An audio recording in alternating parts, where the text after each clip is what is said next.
Welcome to Cast Off. This is the show where we have two contestants competing by recasting your favorite actors in movies you love. I'm your host, Craig Price, and tonight we're going to get in touch with our feminine side as we recast Steel Magnolias. See, there's always one thing that goes. Hopefully that's it for the day. So, before we get to this week's matchup, we have to look back to last week, where Chaz Irvin and Richard Jensen duked it out and it was closer than the score lets on, but Chaz did secure a spot in the semifinals, and we will find out who will be his opponent tonight as we talk to Game 11 with Jake Dietz and Alex Barnhill. How you guys doing, gentlemen? Great. Happy to be here. Yeah, we're not doing the music because I screwed it up. So that's why it's like, well, all right, screwed it up. We're just moving on. So, Jake, Alex, you guys were a little hesitant when I said it was going to be Steel Magnolias. Some thought it was a personal attack.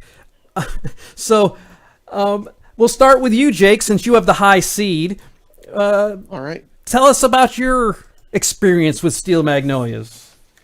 Yeah, this is one of those films that we've never sat down and watched for a long time. My daughter actually has type 1 diabetes, so watching a movie about where the main character has diabetes and the complications that arise from that and ends up passing away from that. My wife wasn't allowed to watch this one with me as I prepared for the show. I just felt like it was better to watch it by myself. Well, that was unfortunate because I did not plan that. I have no idea. I know you have like 15 kids. I don't know all of the problems with them. They're all great. They're not problems. They're just slight issues. All of them are great. I know you have two that are deaf.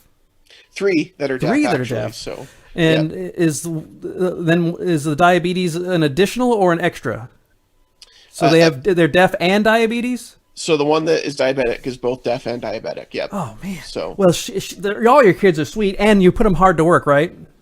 Absolutely. Yep. They're Somebody's got to get the chores done at home. So. They're cleaning, they're washing right now. That's what they're doing instead of watching the show. Well, we'll move on to your opponent, Alex. Alex, you have never seen this movie. That is correct. I know a number of people that really enjoy it, and I don't know how I'm going to follow Jake on that one, because that dude is a superhero being able to just have a family like that. I am far too selfish. But at that same time, I have never watched a movie that has a bigger disparity between me enjoying the cast and disliking the movie. Full disclosure. Yeah. Every single actress is phenomenal, but it's a little bit of a slog for some of us. I appreciate the movie, but I'm not in love with it either. I just know that it's one of a lot of people's favorite movies. I was sick of having the sausage fest on the cast off. Now we've got nothing but women. I threw in a guy at the end because we needed 7. So I thought Steel Magnolias would be a perfect addition. Well, as always, every edition of Cast Off is brought to you by Matinee Heroes. And this week, Jake's co-host, Valerie Cameron, past participant on the Cast Off, joined me to talk about Judy. We talk about the last year of her life, which is the movie Judy. Renee Zellweger singing and acting her butt off is a fantastic movie. So this Saturday a.m., head over to matineeheroes.com/subscribe to the podcast. You'll never miss an episode. You'll get all the past episodes. And while you're there, if you like the video show, if you like the cast off, head over to matineeheroes.com/castoff and subscribe to the video feed. Now, gentlemen, are you ready to go over the rules? Because it's important. Number 1, I'm going to name an actor, or in this case, actress, but actor is still good. Best choice gets 1 point. My secret selection, I also picked. My secret selection gets a point. Now, in the past, not every time my secret selection is picked is it the best choice. Most of the time it is, but not every time. So it's a good way if you start to feel like you might be losing ground. Easy way to pick up 2 points often. the person with the most points wins. That's pretty obvious. And if there's a tie, a double feature to win. You'll have to tell me a double feature on the spot. We'll talk about the rules when and if they're needed. And I want to thank our additional judges, Brendan Agnew and Elizabeth Rapp. They'll be joining us next month to talk about Rom-Com February. Brendan Agnew and I did it When Harry Met Sally, and Elizabeth joined Alan and I on The American President, a movie I had thought I had seen, but that's because I've watched every episode of The West Wing. It's the same thing without Michael Douglas. So let's move on to tonight's show, Steel Magnolias. And Jake, you have the top seed, so you will go first. But we will start with the great, the wonderful, the magnificent Sally Field as Malin Eatonton. So Jake, who do you have replacing Sally Field, which is partially impossible? Yeah, and Sally Field is amazing in this movie. There's no doubt about that.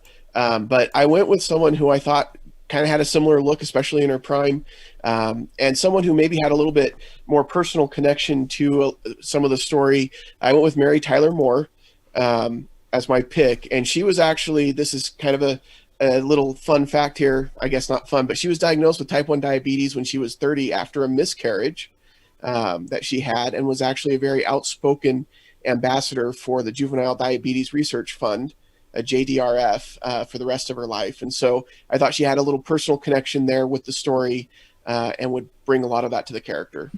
And we know she can do drama because she was nominated for an Oscar for Ordinary People, which she was fabulous in. But I think most of us know her as the sitcom royalty. She and Dick Van Dyke just killed it. Her film career never really took off.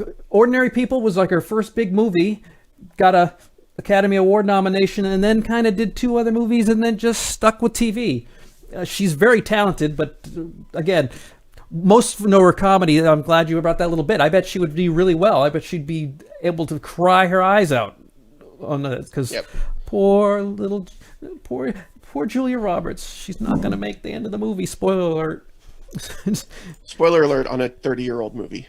Right, especially when we're going to talk about it. Yep. So, Alex, who do you have to compete against Mary Tyler Moore? Well, that is an amazing pick, especially with the background on that one, Jake. But I actually tried to stick with the idea that Sally Field in this role, while being phenomenal, seemed to be more demure compared to the rest of the cast. And I went with Sandra Bullock, who has played the Southern mother in other movies, notably like the Blind Side, and was able to still be firm in that mothering hand while still not overpowering anybody. Yes, Sandy B, America's sweetheart, because she was exactly that in The Blind Side, but we all know her from Speed and Demolition Man, and she's not perfect. She has done the net. So we all have, and even that we still love her. Even because she was in the net, we still love Sandy B. So we've got Mary Tyler Moore, Sandra Bullock. I was looking for a Laura Linney type, which both of these would probably fit into that. Our judges conferred, and they went with America's sweetheart, Sandy B. So Alex starts off with 1 point. All right. Let's move on to the birthday girl. It's Dolly Parton's birthday today. I did not know that when I scheduled this. Alex, your co-host Jen Rohn told me, did you do this because it's Dolly Parton's birthday? And I'm like, no, but it happens to be her birthday today. So happy birthday, Dolly. She's an amazing woman. She's given money for vaccines. She gives books to kids who can't read. And she is just phenomenal. So we start with you, Alex. Who do you have replacing basically Dolly Parton playing Dolly Parton as Truvy Jones? Well, for starters, Dolly Parton is irreplaceable, so we're just trying to fit the mold of some kind. But being able to somehow balance the openly gossip but still respected and loved, the only person I could think of that wasn't in a different version of Steel Magnolias would be Kathy Bates. Absolutely. She was known for being a #1 fan in Misery, which we did here on the podcast. You can go to matineeheroes.com to look in our archives. And while you're there, she was also in Dick Tracy as a bit part. Obviously, she was the unsinkable Molly Brown in Titanic. And of course, she was Mama in The Waterboy. which I actually witnessed the filming of when I was at spring training one year. It was crazy. But Kathy Bates, Oscar winner, I mean, solid pick. Oh, and so we go with Jake. I already got ahead. This will be a surprise to everyone. This will be a surprise, but not too much. I just wanted to show your face. Yeah. So I went with Susan Sarandon. I feel like she could bring a lot of that same kind of there's almost a little bit of sexuality that Dolly Parton brings to the role. A little bit. And I think Susan Sarandon brings that. And honestly, anytime I can have Susan Sarandon in a movie with a Southern accent, I'm on board with that 100%. Well, Susan Sarandon was in Thelma and Louise and Speed Racer, both which have been on the podcast. And of course, the Rocky Horror Picture Show when we first saw her. So I think they're both good. And yes, there was more than just a little bit of sexuality in Dolly Parton's role. She is nothing but a sexual dynamo, but in a approachable country girl kind of way, not in a whatever you want bad way. We're sex positive here at the CastOFF. So we got Kathy Bates, Susan Sarandon. I went with Reese Witherspoon.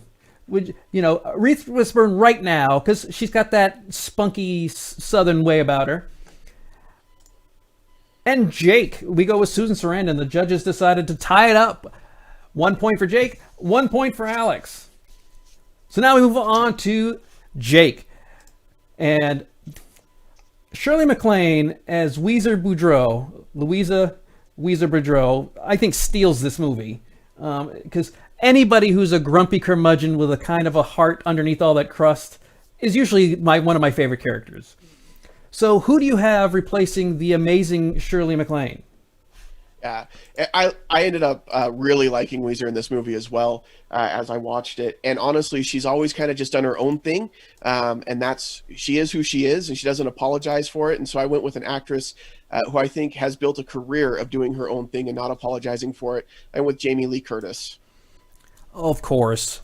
Jamie Lee Curtis started off as a scream queen, but she's so much more than that. She did all the Halloween movies, but she was amazing in Trading Places, A Fish Called Wanda, True Lies. She's great, and she's not bad if you need a yogurt.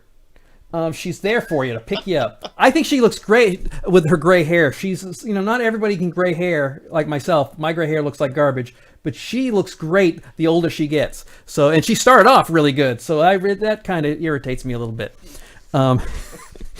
Alex, who do you have playing Weezer? What I was focused on in this one was the absolute whip smart, absolute comebacks at a whim. And the only person I could think of that would be able to have that much of a range while still remaining the prototypical Karen was Frances McDormand. Oh, Frances McDormand. She is a Coen Brothers staple. Always quirky and headstrong in all those movies. Fargo, Blood Simple, Raising Arizona, Miller's Crossing, and then, of course, 3 Billboards from Ebbing, Missouri. I guess I haven't seen her new one. I can't remember the name of it right now, but she is always rock solid. So, for Weezer, we've got Jamie Lee Curtis. We've got Frances McDormand.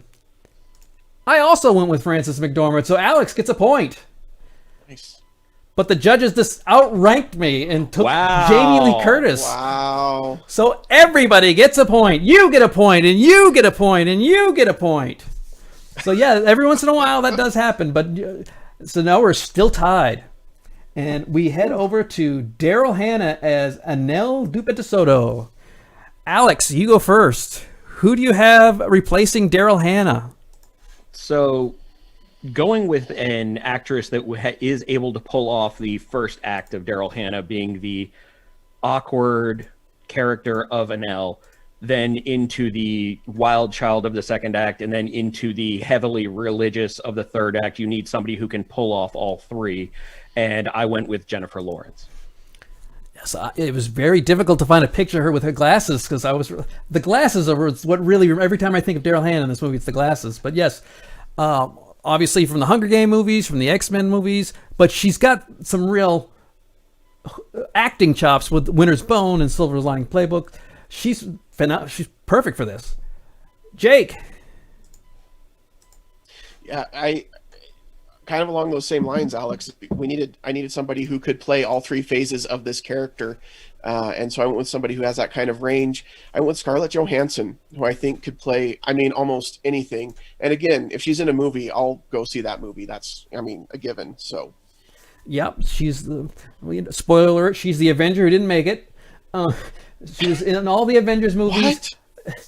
The Prestige, she was fantastic in. Lost in Translation was what made her. But she was also in Home Alone 3, which I did not know. So, and also difficult to find glasses picture for her. But I managed to find one. So we've got Jennifer Lawrence. We've got J-Law. ScarJo. I'm with Hasty. Haley Steinfeld from Dickinson and from Bumblebee. She's a real up-and-comer. I think she's going to do great. The judges conferred and went with Jennifer Lawrence. Alex regains his lead. It is 3-2. Now we move on to Olympia Dukakis as Clary Belcher. Now, the only Belchers I know are on Bob's Burgers, but I could see her as Bob's mom. But we'll start with Jake. Who do you have replacing Olympia Dukakis? Yeah, her character is the one that kind of brings a lot of the decorum and classiness to the group, even though she's also very fun-loving. And so I went with someone who I think can bring decorum and class to any group that she's in, Meryl Streep. Of course. Meryl Streep can do anything. She can be classless. She can be classy. She can be classless. She's willing to do anything. She's great. She is the GOAT. She's the Tom Brady of acting. I know that Alex is just getting mad when I say that. I thought you were a Cowboys guy. Oh, God, no. Okay, so good. But she can sing, she can dance, she can act. She's got it all. Alex. Not gonna lie, I almost feel like Meryl Streep is just cheating of a pick at this point, but it is a fantastic one. Trying to stay in the age range, the thing that kept resonating with me with Olympia Dukakis in this is that almost oxymoron of Southern royalty, with almost appearing like a politician's wife the entire way through, but having that distinct humor that kept with it without ever debasing herself, and having somebody like Cate Blanchett, who has always looked regal, but was able to bring a funny level to it in movies like Thor Ragnarok, fit the character too perfectly for me. Yes, she is amazing actress. She is also in the herd of goats. She's not like she's like a little bunny in the woods. She is one of the greatest of all time as well. I think she's fantastic, and I know, being a Lord of the Rings fan, Jake agrees with this pick. So we will go with Meryl Streep, the goddess. Cate Blanchett, another goddess. I went with Allison Janney, who I love it when she plays older than she is. In I, Tonya, she was awful, but she was amazing. But I like her in Mom, the television show. I like Allison Janney quite a bit. Having just watched The American President, which she's not in, but it's very West Wing, and I get all the West Wing feels. I always love to include Allison Janney when I can. The judges conferred, and Jake is tied again with Alex, as Meryl Streep deserves everything. She wins again. Well, now we get to the baby deer that is Julia Roberts as Shelby Eatonton Latchery. Alex, who do you have playing replacing the Oscar-nominated Best Supporting Actress, Julia Roberts? Well, in order to carry a lot of the heart and feels of this movie, you need somebody with some real gravitas in their acting, while also being able to pull off a bit of a brat towards the beginning with the wedding. And I went with the phenomenally talented Emma Watson. And she more impressive the more I see her, because we all remember her as a Wizards BFF, but she has really grown quite a bit. She was fantastic in Little Women. And The Circle I have not seen, but that's that Tom Hanks as a guru thing. She's just fantastic, and someone who's probably going to be around for a long, long time. Jake, can you beat Hermione? I don't know. We're going to try. And this was probably one that when you saw my pick, Craig, you said, now who is she? And you probably had to find her. And that's okay. That's exactly right. That is so true. I wanted to go with someone. There's a lot of scenes where Julia Roberts is dealing with things like low blood sugar and what that feels like when everybody around you is trying to, talk to you and you can't even hear them and understand what's going on. So I wanted somebody with firsthand experience. So I went with Breck Basinger, who was diagnosed with type 1 diabetes at the age of 8. And she's currently starring as Stargirl on the new DC Stargirl superhero shows. So that was my pick for Shelby. I did have to look her up. Number one, I wanted to find out if she was the daughter of Kim Basinger. She is not. But she's a Nickelodeon actress. Not a lot of movies yet. I guess I want to say the biggest movie is this 47 Meters Down Uncaged, which is the sequel. I think it was a direct-to-video situation. But she is Stargirl. That is her starring role. I'm going to have to assume you're correct because I've never seen any of this stuff. I'm looking at a complete slate of things I've never seen. So We've got Emma Watson, Breck Basinger. I went with hot Anya Taylor-Joy. She's the number one it girl right now. The judges conferred, and obviously went against my pick because I had no idea she was. Jake, you get a point and take the lead for the first time. It is now 4-3. So let's talk about what's next. Alex, you are down by 1 point.